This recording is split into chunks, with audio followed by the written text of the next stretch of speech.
గీ ఏడు మన ఆనదేవుడు చేసిన కిరికిరి అంతా ఇంత కాదుల్లా. అసలు జూన్ పోయింది, జూలై సగం కావాల్సి వచ్చింది, కానీ ఆకాశం దిక్కు చూస్తే ఒక్క సుక్క రాల్తలేదు. ఎప్పుడో ఒకసారి వచ్చి మొగ చూపించిపోయేందుకు ఆనదేవుడేమన్నా మన సుట్టమా? ఒక్కసారన్న వచ్చిపోమా అనుకుంటా మన రైతులు ఆకాశం దిక్కు చూసుకుంటా దండాలు పెట్టబట్టే. ఆనల్లేక భూములన్నీ నెర్రలు వారుతుంటే కండ్ల ముందే పంటలు కూడా ఎండిపోతున్నాయని రైతులు గోసగోస కాబట్టే. జర చూద్దాం పార్రిగా కథ ఎట్లుందో.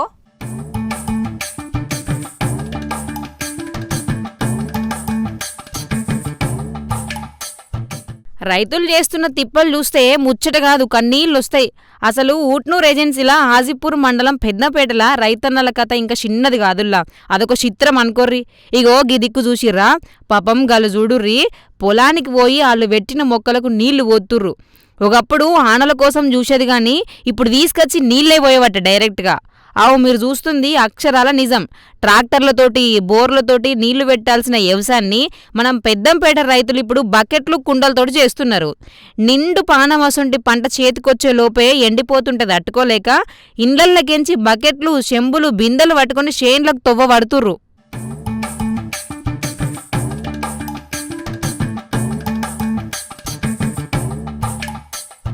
ఒక్కో మొక్క కాడికి వంగి వంగి చిన్నపిల్లగానికి పాలు దాపినట్టు చెంబులతోటి నీళ్లు పోయబట్టే.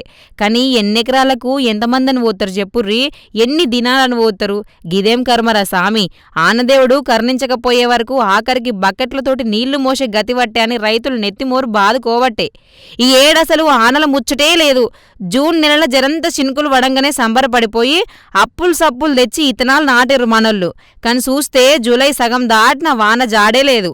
భూగర్భ జనాలు చూస్తేనేమో అడుగంటిపోతున్నాయి. బావులలో సుక్క నీళ్లు లేవు.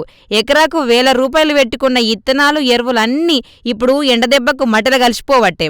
బ్యాంకులోడేమో అప్పుల కోసం ఇండ్ల మీదకి వస్తుంటే ఆకాశంలో ఉన్న ఆనదేవుడేమో కనీసం కనికరిత్తలేడు, ఈ దిక్కన్న సూత్తలేడని రైతులు వలవల ఏడవబట్టే.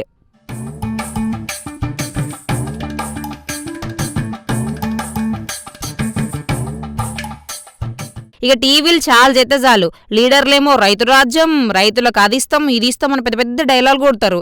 కానీ ఇక్కడ ఏజెన్సీ ఏరియాల రైతులు నీళ్లు లేక బకెట్లు పట్టుకొని తిరుగుతుంటే చూసే నాదుడే కరువైపోయిండు. ఇక రాను జనాలంతా నీళ్లు పోస్తేందుకని ఒక కొత్త కైకిలు పుట్టేటట్టే ఉంది పొర్రి. మోటార్లు ఆన్ చేసుడు కాదు, బకెట్లతో పోసే కైకిలుల్లా. ఇకనన్నా పెద్దసార్లు జర ఏసీ రూమ్లకించి బయటకు వచ్చి గీ ఎండిపోతున్న పంటలను చూసి నష్టపరిహారం ఇస్తే జర పుణ్యం ఉంటది. లేకపోతే అచ్చే ఏడు తినేందుకు అన్నం దొరుకుడు సుత కష్టం అవుతుంది. గంతేకాదు, గీ ఆనదేవుడు ముందుగా మొహం చాటిస్తాడో తెలుసుకొని జర గాదిక్కు సుత ప్లాన్లేయాలి. చెట్టు లేదు, కాలుష్యం ఎక్కువైంది, వాతావరణం అంతా పాడైంది. మరి దీని మీద ఎన్న నోర్లు ఇప్పుతారో, ఎన్నడూ ఆయంత మంచిగా అవుతుందో. గింతగాంగనన్నా మరి ఇప్పటికైనా మన లీడర్లు స్పందిస్తారో లేక ఆనదేవుడే మనసు మార్చుకొని ఏమైనా కురుస్తాడో లేదో చూడాలి మరి.